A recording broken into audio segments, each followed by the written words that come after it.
Shahbaz Sharif and talk.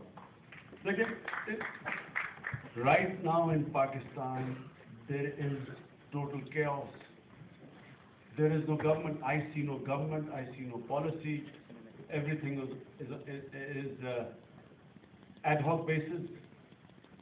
There is no coherent policy. It's absolutely wrong. You cannot stop movement of wheat going from one province to the other. You're absolutely right. They can cut off sui gas supply, saying, we don't have sui gas, and they don't have in a lot of Balochistan, and they can say, why are we supplying you sui gas? So on. It's terrible. I completely agree with you. I think sadly what is happening in Pakistan is that the provinces are moving apart. We are having tribal area that is moving away, more or less fighting against its own army. You have in Balochistan, Baloch areas, a freedom struggle now going on. Of course, stirred up by our enemies who are stirring it up. But you must, for all of you sitting here, you must understand the dilemma that if you were Baloch, what would you do? If you were Baloch, imagine this, that at least 200 to 300 billion rupees worth of sui gas comes to all of Pakistan every year.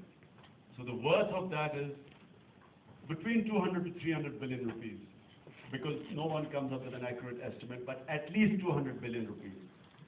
And guess what? Balochistan, whose population, whose land mass is 44% of land mass, the development budget for the whole of Balochistan was 17 billion rupees, 17. When out of 20 districts of Balochistan out of 22, 20 districts, the vast majority of population is below the poverty line. And when you know that Islamabad's development budget, the CTA development budget was 24 billion rupees. So I mean, if you were Baloch, what would you think? You would immediately think that there is discrimination, and so you would start picking up the gun. So unfortunately, unless we have the way we deal with the provinces, unless this changes, we will not have provincial harmony. We will always have the provinces thinking that there is discrimination, and sadly there is. Hi, my name is Maria Hudson. I have short questions for you. Firstly, just mentioned,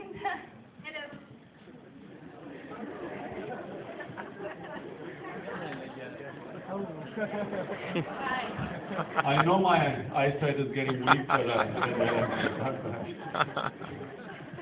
first question is that you've mentioned today that, and we've all been very proud of the last 2 years and how the public consciousness has emerged in Pakistan, the lawyers' movement and student activism.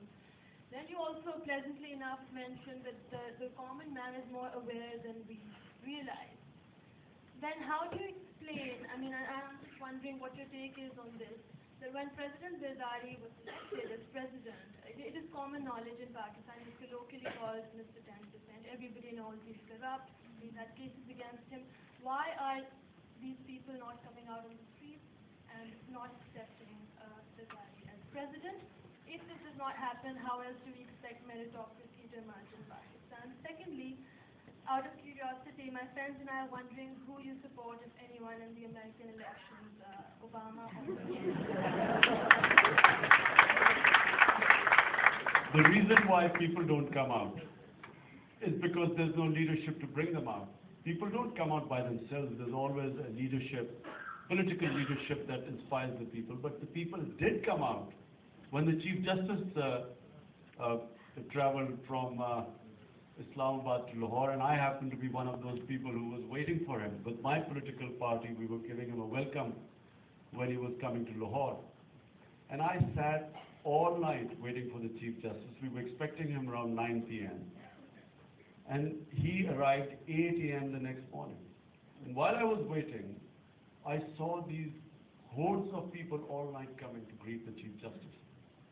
So people do, when there was credible leadership between Obama and McCain,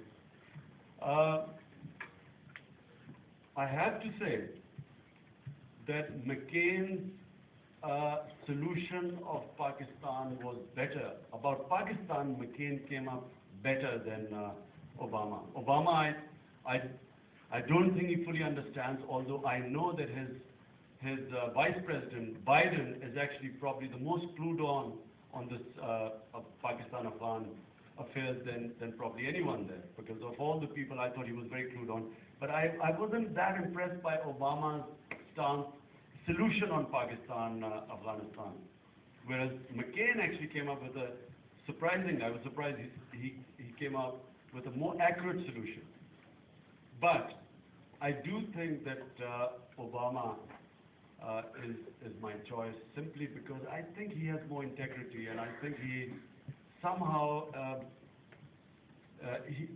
on every issue, he seems to come up, he weighs up things. There seems to be some sort of a moral anchor there. I might be wrong, but I think that he probably would be more amenable to listening to reason than McCain, who I think if he's a follower of George Bush, there's not much hope.